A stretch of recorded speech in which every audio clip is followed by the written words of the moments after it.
Okay, now here is another place where they like to go and use Ezekiel 20, right? And it reads, "So this is what the eternal Yahweh has to say to them.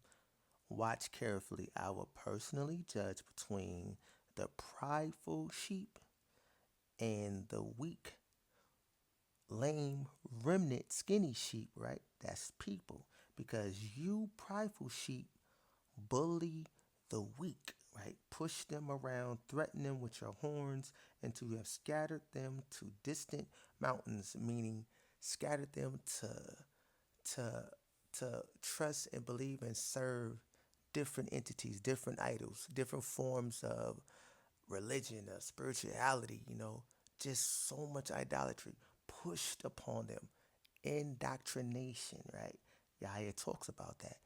So these leaders, these people, these agents, these Negroes that set up in your face on these platforms with the authority to speak, given right to speak, and have no interruptions, they are planted by the Amalekite Edomite to do one thing, to indoctrinate you and to turn you from Yahweh, keep you confused, lost, and not seeking Yahweh only.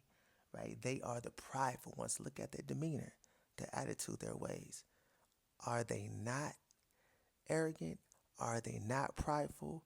Do they mock all the time, smirking and looking goofy? And do they does it feel or seem genuine?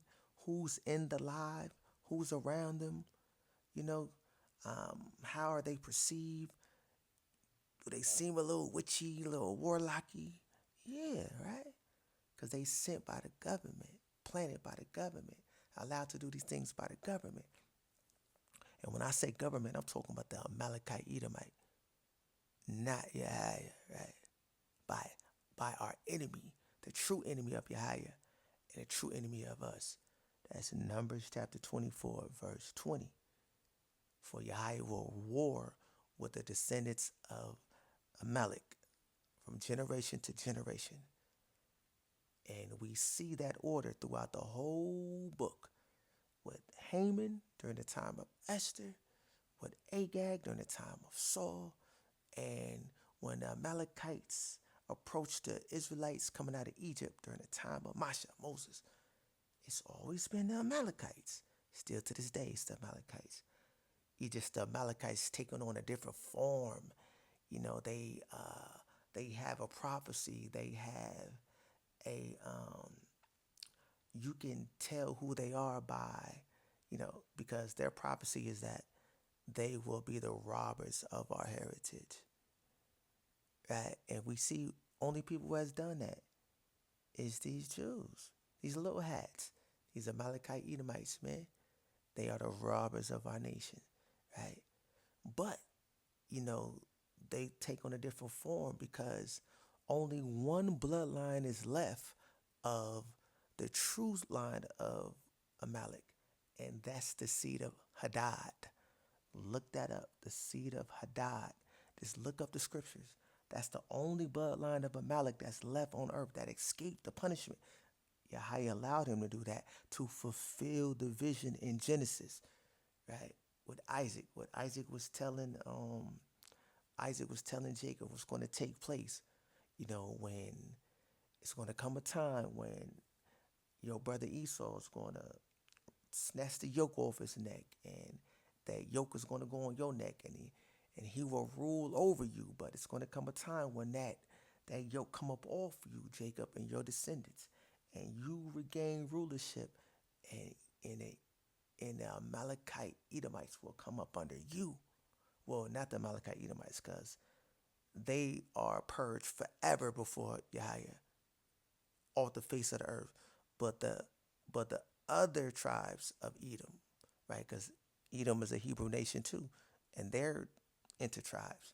So the other Edomite tribes will come up under the nation of Yasharala, right? Serve us, you know. So let me get back to this before I get too far off. And verse 23, and I will designate one shepherd over the entire flock, my faithful servant David Dawada. He will watch over them and care for them. He will be their shepherd. I, Yahweh, the Eternal One, will be their power, and my faithful servant David will be their prince. See that? That's why I say Yahweh is king, David is prince, the seed, and our forefather David. For Yahweh is king, the father, Abba, the seed of David is his son, right? And so he's the prince under the king Yahweh. But they use this right here because it only says David. But they don't pay attention to the covenant or to the order. See, Yahweh is speaking to a nation of people who understand that this is the order. David shall always have a son to sit on his throne, and they understand that no one comes back from the dead.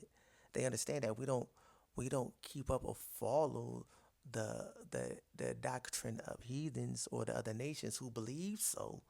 So he's speaking to those who have the common sense to understand that this is talking about a descendant.